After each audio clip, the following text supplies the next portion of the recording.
نہیں دونوں جگہ پڑھ رہے ہیں اس وجہ سے. السلام علیکم ورحمۃ اللہ وبرکاتہ. الحمد للہ رب العالمین والصلاة والسلام علی سید الانبیاء والمرسلین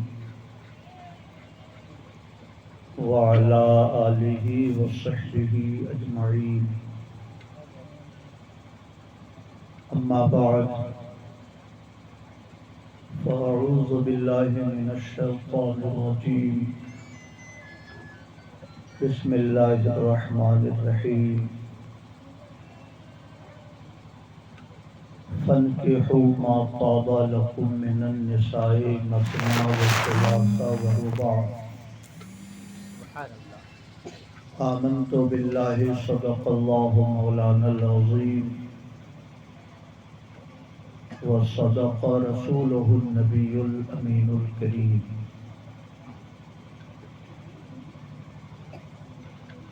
خودی کا سر نہاں لا الہ الا اللہ، خودی ہے تیغ فساں لا الہ الا اللہ. یہ نغمہ فصل گل و لالا کا نہیں پابند،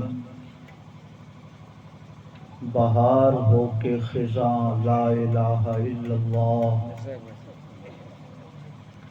یہ مال و دولت دنیا یہ رشتہ و پیوند، یہ مال و دولت دنیا یہ رشتہ و پیوند، بوتان وہم و گما لا الہ الا اللہ. اگرچہ بت ہے زمانے کی آستینوں میں، اگرچہ بت ہے زمانے کی آستینوں میں، ہمیں ہے حکم اذاں لا الہ الا اللہ. یہ دور اپنے براہین کی تلاش میں ہے، یہ دور اپنے براہین کی تلاش میں ہے، صنم کدا ہے جہاں لا الہ الا اللہ. انتہائی احترام و عقیدت کے ساتھ اپنے آقا کے دربار گوہربار میں درود و سلام کی نظر پیش کیجیے. اللہم صلی علی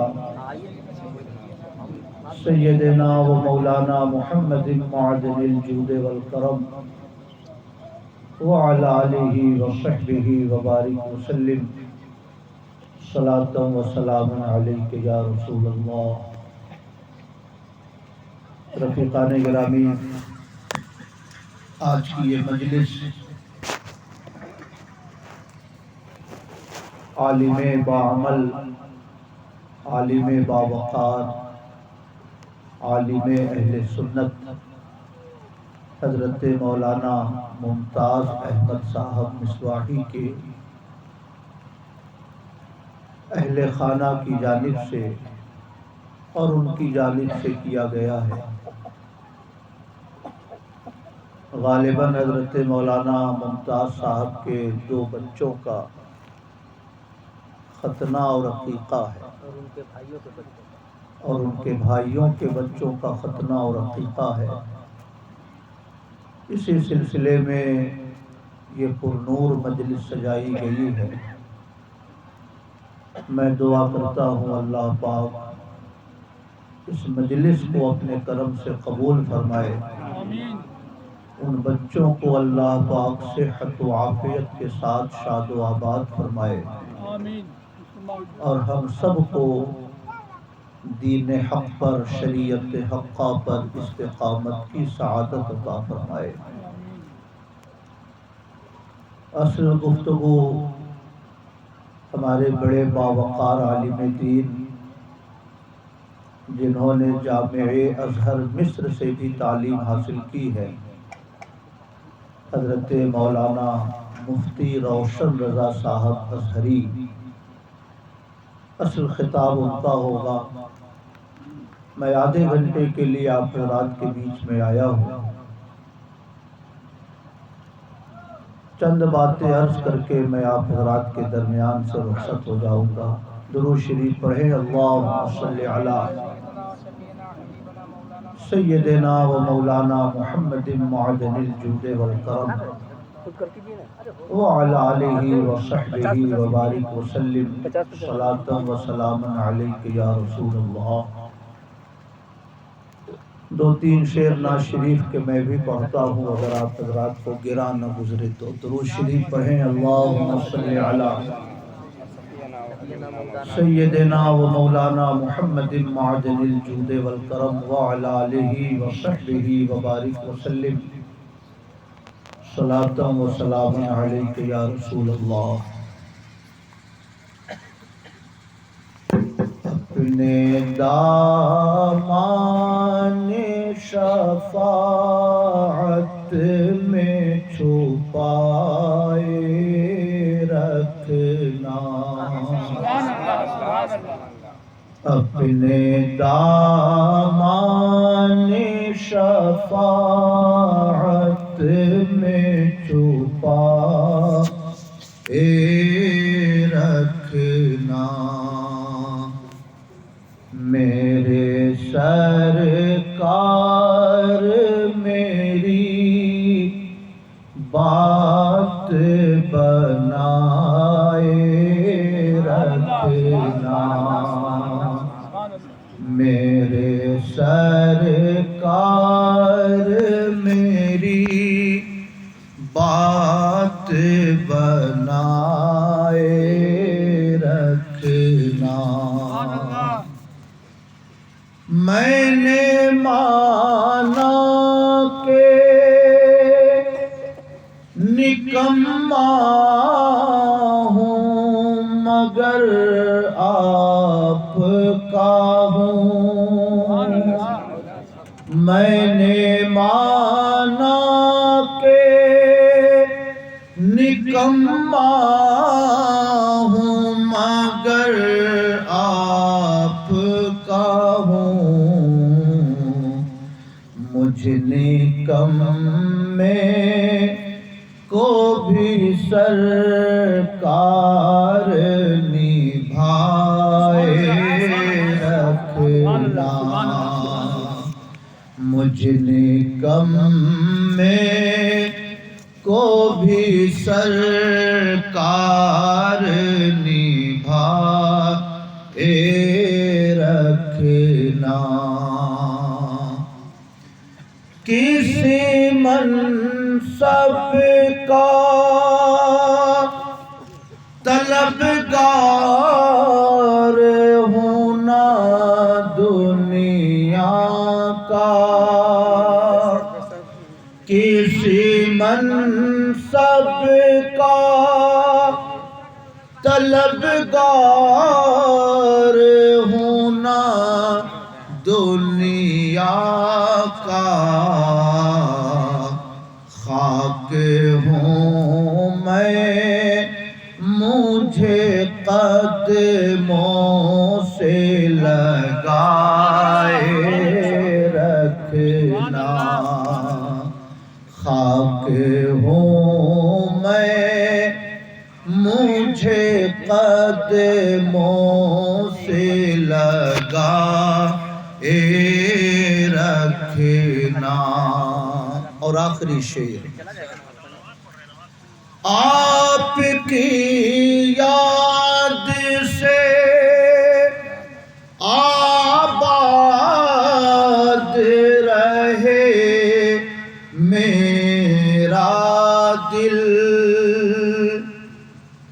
آپ کی یاد سے آباد رہے میرا دل، بندہ پرور میری ہستی کو بسائے رکھنا، بندہ پرور میری ہستی کو بسائے رکھنا۔ مقطع کا شعر. شاید اس راہ سے سید میرے آقا گزرے، شاید اس راہ سے خالد میرے آقا گزرے، اپنی پلکوں کو سرے راہ بچھائے رکھنا، اپنی پلکوں کو سرے راہ بچھائے رکھنا، بندہ پرور میری ہستی کو بسائے رکھنا، بندہ پرور میری ہستی کو بسائے رکھنا. درود پاک پڑھیں. اللہم صلی علی سیدنا و مولانا محمد معدن الجود والکرم وعلی آلہ وصحبہ وبارک وسلم صلاۃ و سلاما علیک یا رسول اللہ. رفیقان گرامی، آج کل حکومت کے منصوبے اور حکومت کی سازش کے مطابق اسلامی شریعت کو نشانہ بنانے کا عمل بڑی چالاکی کے ساتھ ٹیلی ویژن پر سب شب و روز جاری رہتا ہے. چونکہ ایک ظالم حکومت اور ایک فاسسٹ تنظیم کے زیر اثر یہاں کی حکومت ہے، اس لیے حکومت کی کوشش ہے کہ ٹیلی ویژن کے اسکرین پہ ایسے مسائل اٹھائے جائیں جس سے مسلم نوجوانوں کا اعتماد مسلمانوں کی شریعت سے اٹھ جائے. یا تو وہ گمراہی کے شکار ہو جائیں، یا تو الحاد کے راستے پہ چل پڑے، یا کم سے کم اتنا ہو کہ نام محمد مسلم ہو مگر اس کی فکر میں اسلام کی کوئی خوشبو باقی نہ رہ جائے. اس لیے میرے بھائیوں، کسی بھی ٹیلی ویژن پہ اس پہ کوئی بحث نہیں ہوتی کہ ملک میں بے روزگاری کی شرح کتنی ہے، اس پر کوئی مباحثہ نہیں ہوتا کہ ملک میں مہنگائی کتنی بڑھ گئی ہے، اس سلسلے میں کوئی بحث نہیں ہوتی کہ ہندوستان کی سیاسی فضا میں فرقہ پرستی کا زہر کتنا گھل گیا ہے. مگر اس پر بحث ضرور ہوتی ہے کہ مسلمان ایک سے زیادہ شادی کیوں کرتے ہیں، مسلمان نکاح حلالہ کیوں کرتے ہیں، مسلمان عورتوں کو حجاب کیوں پہناتے ہیں، مسلمان اپنی عورتوں کو آزاد گھومنے کی اجازت کیوں نہیں دیتے ہیں.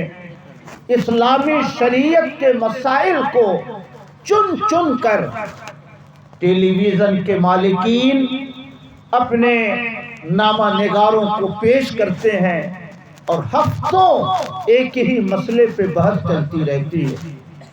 اور بڑی شرم کی بات یہ ہے کہ ٹیلی ویژن کے اسکرینوں پر 5,000 روپے کی لالچ میں ہمارے وہ مولوی کہلانے والے حضرات پہنچ جاتے ہیں جنہیں خود اسلامی شریعت کا کوئی اندازہ نہیں ہوتا، جنہیں اسلامی شریعت کے حوالے سے کوئی معلومات نہیں ہوتی.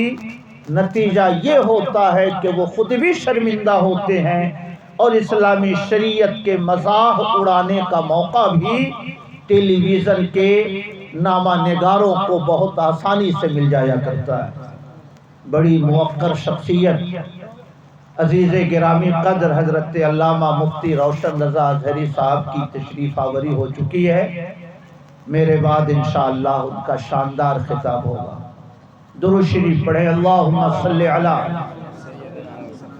سیدنا و مولانا محمد معدن الجود والکرم وعلی آلہ وصحبہ وبارک وسلم.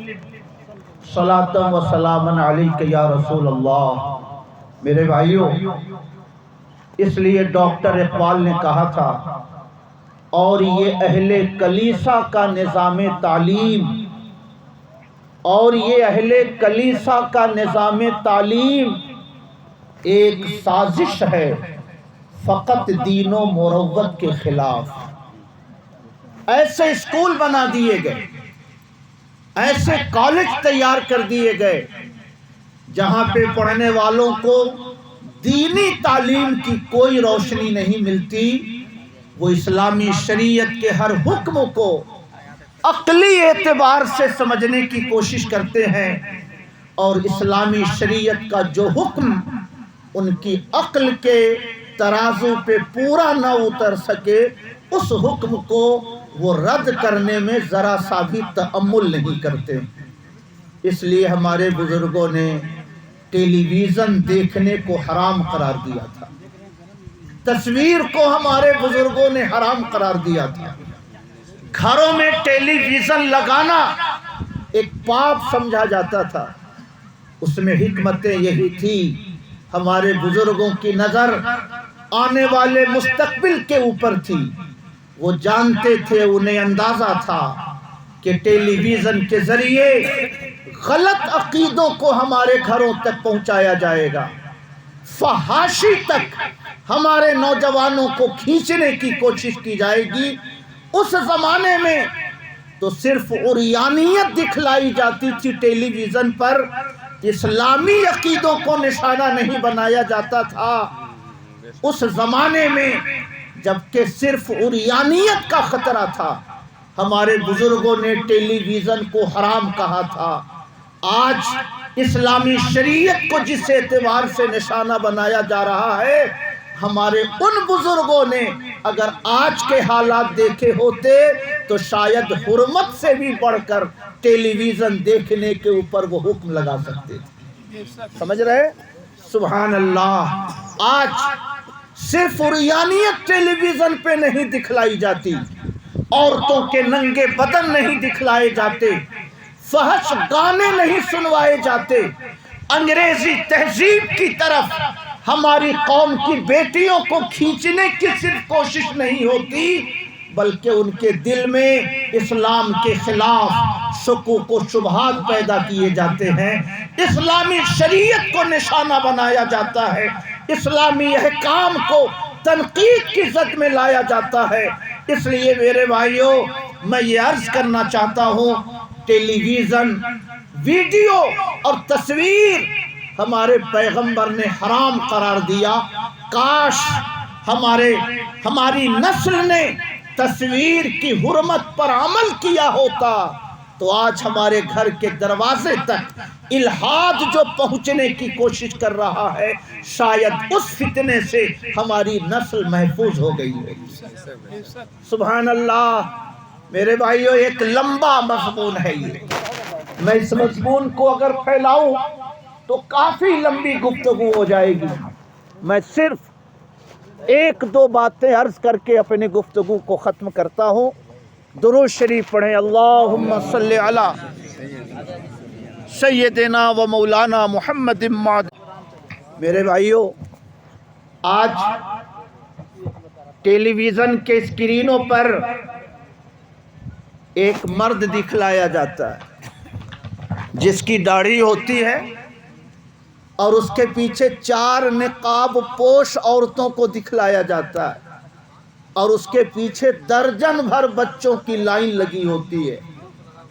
یہ تأثر دینے کی کوشش کی جاتی ہے کہ یہ مسلمان ہیں، 4 شادیاں کرتے ہیں اور درجن بھر اولاد یہ پیدا کرتے ہیں، اور ملک کی دوسری آبادی کو یہ تأثر دیا جاتا ہے کہ اگر ہم نے آبادی کو کنٹرول نہیں کیا، ایک سے زیادہ شادی کو ہم نے روکنے کی کوشش نہیں کی تو آنے والے 25 سالوں میں جو بہو سنکھیک ہیں وہ الپ سنکھیک ہو جائیں گے، جو الپ سنکھیک ہیں وہ بہو سنکھیک ہو جائیں گے، اور ہمارا ملک پھر ایک تقسیم کی طرف قدم بڑھا رہا ہوگا۔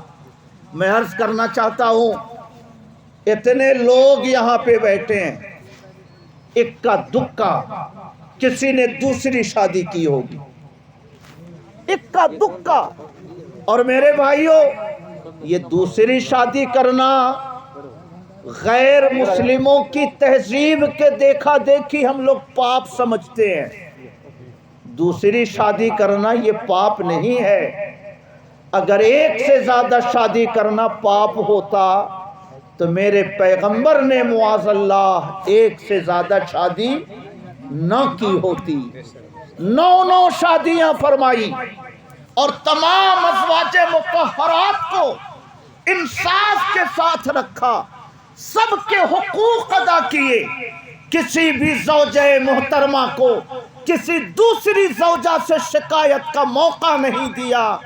یہ اس بات کی دلیل ہے کہ جو چیز اللہ نے اپنے نبی کے لیے پسند فرمائی ہو، جس چیز کا حکم اللہ نے، جس چیز کی اجازت اللہ نے کائنات کے سب سے معزز ترین ہستی کو دی ہو، وہ کام کبھی پاپ نہیں ہو سکتا، وہ کام کبھی گناہ نہیں ہو سکتا۔ محبت سے کہیے سبحان اللہ۔ میں عرض کرنا چاہتا ہوں میرے بھائیوں، میرے پیغمبر نے، آج میرے پیغمبر کی شادیوں کو بھی نشانہ بنایا جاتا ہے، اتنی شادیاں کی، اتنی بیویوں کو اپنے حرم میں رکھا۔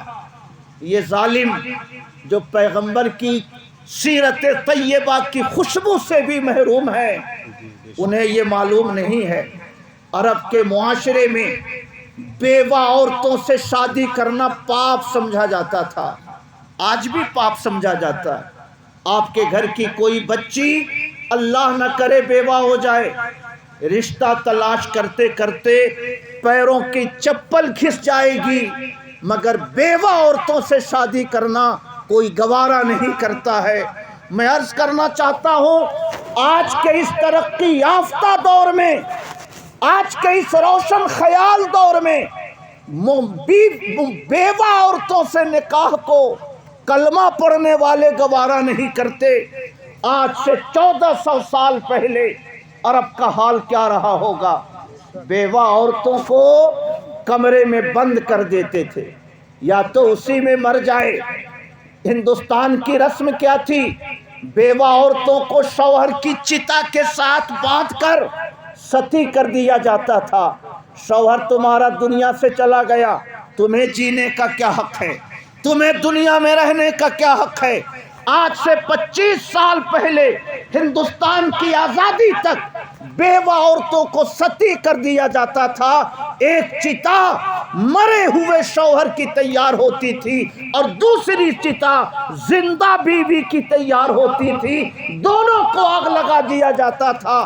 تمہاری نحوست ہے کہ تمہارا شوہر مر گیا، اس لیے تمہیں اس سنسار میں اب خوش ہونے کا حق نہیں ہے۔ میں عرض کرنا چاہتا ہوں، آج جب یہ حالات ہیں تو آج سے 1400 سال پہلے کیا حالات رہے ہوں گے؟ مگر سبحان اللہ، حضرت خدیجۃ الکبریٰ نے اپنی تجارت کا سامان اپنے غلام کو دے کر ملک شام بھیجا، نبی کریم صلی اللہ علیہ وسلم کی نگرانی میں بھیجا۔ نبی راستہ چلتے، چلچلاتی ہوئی دھوپ میں بادل میرے پیغمبر کے سر کے اوپر سایہ فگن ہو جاتا تھا۔ سبحان اللہ، کسی درخت کے قریب سے گزرتے، درخت الصلاۃ والسلام علیک یا رسول اللہ کی صدا بلند کرتے۔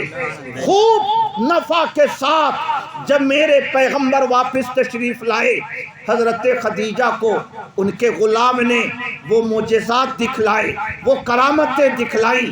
معجزہ کا لفظ اعلان نبوت کے بعد بولا جاتا ہے، مگر کرامتوں کا لفظ تو ہم کہہ سکتے ہیں۔ جب ان کے غلام نے کہا جن کے ساتھ آپ نے مجھے بھیجا تھا یہ دھوپ میں چلتے ہیں تو بادل سایہ کرتا تھا، یہ کہیں بیٹھتے تھے تو پتھر ان کو سلام کرتے تھے، میرے پیغمبر کی ان عظمتوں کی خبر سن کر حضرت خدیجہ نے میرے پیغمبر کو نکاح کی، نکاح کا پیغام دیا۔ سبحان اللہ، میرے پیغمبر غیر شادی شدہ 25 سال کے کنوارے نوجوان، حضرت خدیجۃ الکبریٰ بیوہ خاتون 40 سال کی عمر کو پہنچ چکی ہیں، مگر میرے آقا نے نکاح کے پیغام کو قبول کرنے میں کوئی تأمل نہیں فرمایا۔ ایک 25 سال کا غیر شادی شدہ نوجوان ایک بیوہ عورت سے جس کی عمر 40 سال ہو چکی تھی نکاح فرماتے ہیں، اور صرف نکاح نہیں کرتے بلکہ جب تک حضرت خدیجۃ الکبریٰ نکاح میں تھی میرے آقا نے کوئی نکاح نہیں فرمایا ہے، کوئی شادی نہیں فرمائی ہے۔ اتنی محبت فرماتے تھے میرے بھائیوں۔ حضرت عائشہ صدیقہ یہ میرے آقا کی ازواج مطہرات میں سب سے کم عمر تھی۔ آج ٹیلی ویژن پر اس مسئلے کو بھی اٹھایا جاتا ہے، کبھی کبھی تقاضائے بشریت سے حضرت عائشہ عرض کرتی حضور کیا اس بڑھیا کا نام لیتے رہتے ہیں آپ، کیا اس بڑھیا کا اتنا ذکر خیر کرتے رہتے ہیں؟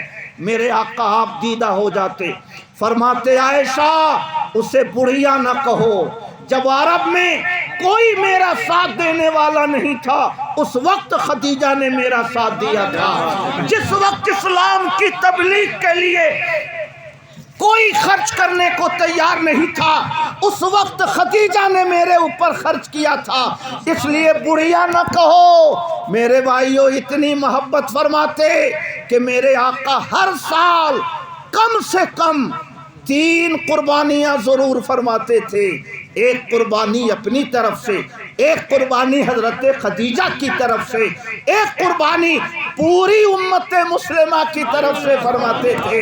ان کی سہیلیاں آ جاتی میرے آقا چادر بچھوا دیا کرتے تھے، حضرت خدیجہ کی سہیلیوں کو اس کے اوپر بٹھایا جاتا تھا۔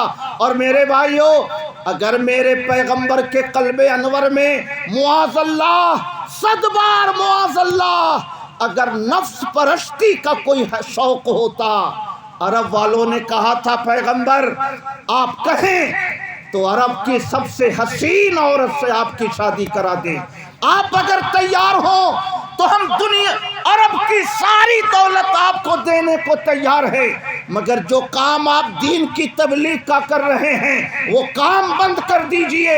میرے پیغمبر نے کہا اگر میرے داہنے ہاتھ میں سورج رکھ دو اور بائیں ہاتھ میں چاند رکھ دو تب بھی میں اللہ کی وحدانیت کی تبلیغ سے اپنا قدم کبھی پیچھے نہیں کر سکتا۔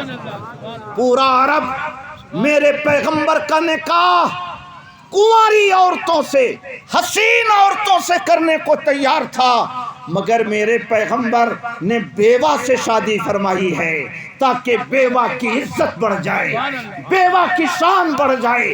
عرب کے معاشرے میں بیوہ عورتوں کو جو منحوس سمجھا جاتا ہے یہ تأثر لوگوں کے دل سے ختم ہو جائے کہ جب ایک نبی بیوہ عورت سے شادی کر سکتے ہیں تو ان کے غلاموں کو، دنیا والوں کو بیوہ عورتوں سے شادی کرنے میں کبھی بھی کوئی تأمل کا اظہار ہرگز نہیں کرنا چاہیے۔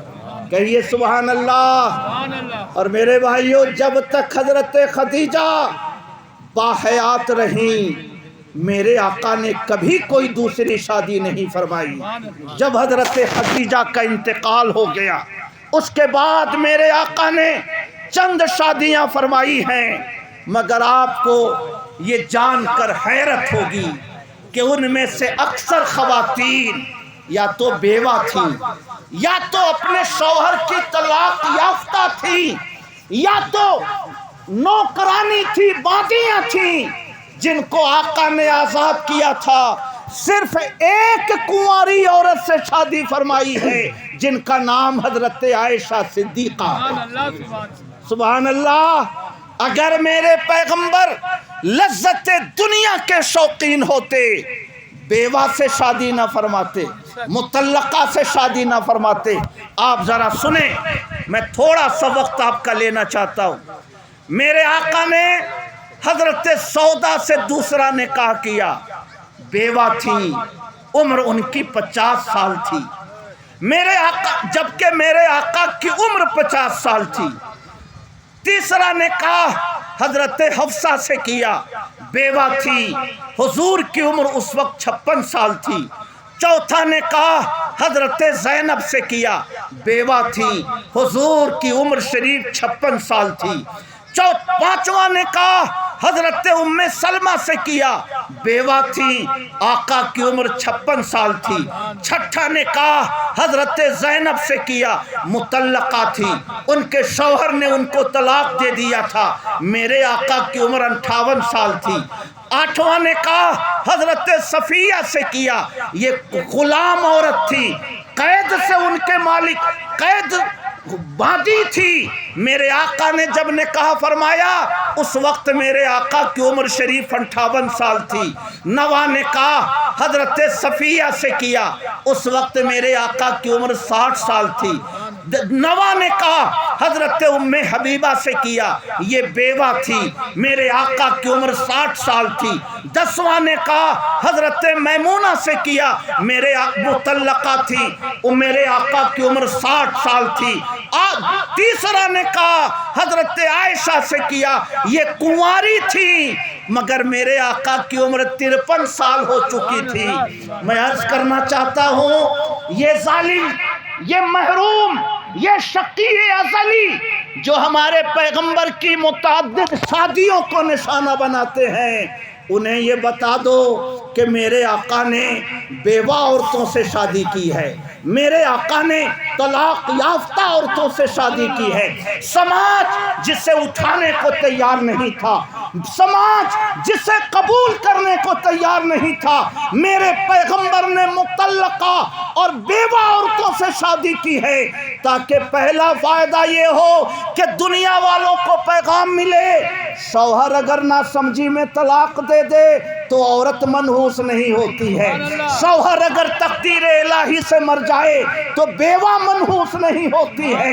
جب ایک پیغمبر بیوہ سے نکاح کر سکتے ہیں، مطلقہ سے نکاح کر سکتے ہیں، باطلوں سے نکاح کر سکتے ہیں، تو امت مسلمہ کو ایسی عورتوں سے نکاح کو اپنے لیے کوئی باعث شرم نہیں سمجھنا چاہیے، بلکہ اپنے لیے نبی کی سنت کی تقلید کو باعث مسرت اور باعث افتخار سمجھنا چاہیے۔ رہ گیا یہ مسئلہ کہ حضرت عائشہ سے کیوں شادی فرمائی؟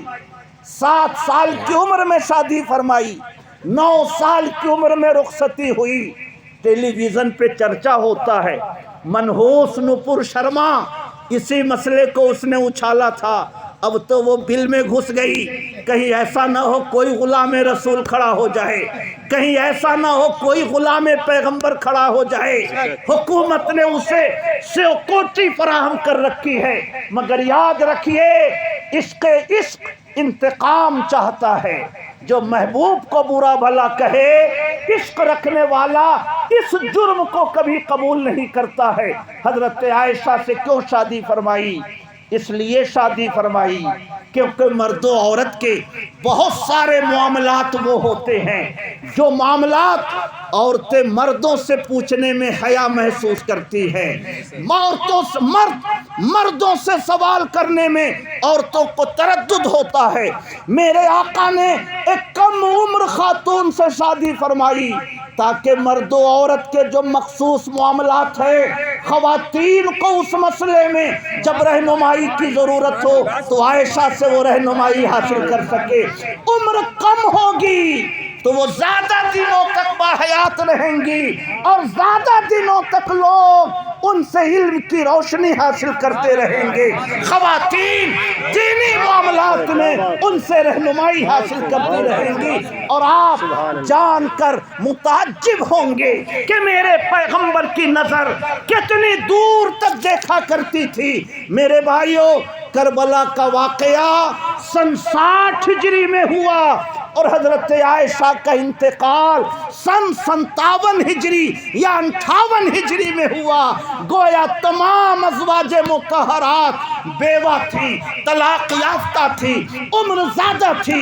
ایک بیوی اگر کم عمر نہ ہوتی تو عورتوں کو زیادہ دنوں تک دینی رہنمائی کن کے ذریعے حاصل ہوتی؟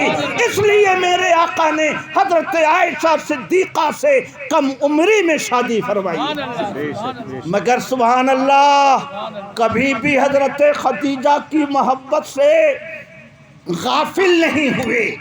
میں نے سنا ہے، پڑھا تو نہیں ہے، مگر ایک مستند عالم کی گفتگو میں نے سنا ہے، جب حضرت خدیجہ کے انتقال کا وقت آیا، حضرت فاطمہ انہی کی بیٹی تھی، حضور کی تمام اولاد حضرت خدیجہ کے بطن سے تھی۔ حضرت فاطمہ کو حضرت خدیجہ نے کہا بیٹی جاؤ بابا جان سے چادر مانگ کر لے آؤ۔ حضرت فاطمہ جاتی ہیں، عرض کرتی ہیں بابا جان امی چادر مانگ رہی ہیں۔ آقا نے فرمایا بیٹی جا کر پوچھو کیا کریں گی چادر۔ پھر وہ پوچھنے گئی، حضرت خدیجہ نے عرض کیا جا کر کہو مجھے ایسا لگتا ہے کہ یہ میری زندگی کا آخری وقت گزر رہا ہے، اگر میری موت ہو جائے تو میری آرزو ہے کہ میں نبی کی چادر میں مجھے کفن دیا جائے، نبی کی چادر میں میں اس دنیا سے جاؤں، اس لیے میں ان سے چادر مانگ رہی ہوں۔ حضرت فاطمہ نے جا کر جب آقا سے عرض کیا حضور کفن کے لیے چادر مانگ رہی ہیں، آقا کا وہ جواب سنیے، فرمایا فاطمہ خدیجہ سے جا کر کہو کہ چادر تو چادر ہے، اگر تم نے میرے بدن کے چمڑے بھی مانگے ہوتے تو محمد تمہیں وہ بھی دینے کو تیار ہے۔ کہیے سبحان اللہ۔ میں عرض کرنا چاہتا ہوں مسلمانوں، اپنی نسل کو سنبھالو، اپنے دین کو سنبھالو، اپنے عالموں سے دین کی رہنمائی حاصل کرو۔ میں عرض کرنا چاہتا ہوں پیغمبر نے اسلام کی تبلیغ کے لیے شادیاں فرمائی ہیں۔ شادی جس خاندان میں ہو جاتی ہے، سسرال کے لوگ داماد سے ہمدردی محسوس کرتے ہیں۔ ام حبیبہ سے شادی کی، ان کا پورا گھرانہ مسلمان ہو گیا۔ حضرت سفیان جو اسلام کے بڑے دشمنوں میں سے تھے، جب حضرت ام حبیبہ سے نکاح ہوا کلمہ پڑھ کے مسلمان ہو گئے۔ ان کی بیوی حضرت ہندہ جنہوں نے حضرت امیر حمزہ کو سینہ ان کا چاک کر کے ان کی کلیجی چبائی تھی، آقا فرماتے تھے ہندہ میرے سامنے نہ آیا کرو، تمہیں میں دیکھتا ہوں تو چچا کا غم تازہ ہو جاتا ہے، اس لیے سامنے نہ آیا کرو۔ ایسی خاتون جب بیٹی سے نکاح ہو گیا آقا کا، حضرت ہندہ نے کلمہ پڑھ کے مذہب اسلام کو قبول کر لیا ہے۔ میں عرض کرنا چاہتا ہوں دین کی اشاعت کے لیے میرے پیغمبر نے یہ شادیاں فرمائی ہیں۔ حضرت صفیہ میرے آقا نے ایک جنگ فرمائی، وہاں سے عورتیں گرفتار ہو کر باندیاں بنائی گئی۔ یہ عرب کا رواج تھا، ہم جیت گئے، ہم ہار گئے، ہمارے گھر کے لڑکوں کو لوگ غلام بنا لیتے تھے، ہمارے گھر کی عورتوں کو باندیاں بنا لیتے تھے، ہم جیت گئے تو مخالف کے لڑکوں کو ہم غلام بنا لیتے تھے۔ یہ وہاں فتح و شکست کا ایک معیار اور ایک لازمی حصہ تھا۔ حضرت صفیہ ایک کلمہ پڑھنے والے کے حصے میں گئی، لوگوں نے کہا حضور وہ تو اس خاندان کے سردار کی بیٹی ہیں، حضور اگر آپ ان سے نکاح فرما لیں تو صفیہ کی بڑی خوش نصیبی ہوگی۔ میرے آقا صلی اللہ علیہ وسلم کی یہ بات سن کر صحابی نے جن کے حصے میں وہ گئی تھی انہوں نے وہ باندھی میرے آقا کو لوٹا دیا، میرے آقا نے انہیں آزاد کیا، ان سے شادی فرمائی۔ جب میرے آقا نے شادی کر لی تو ان کے خاندان کے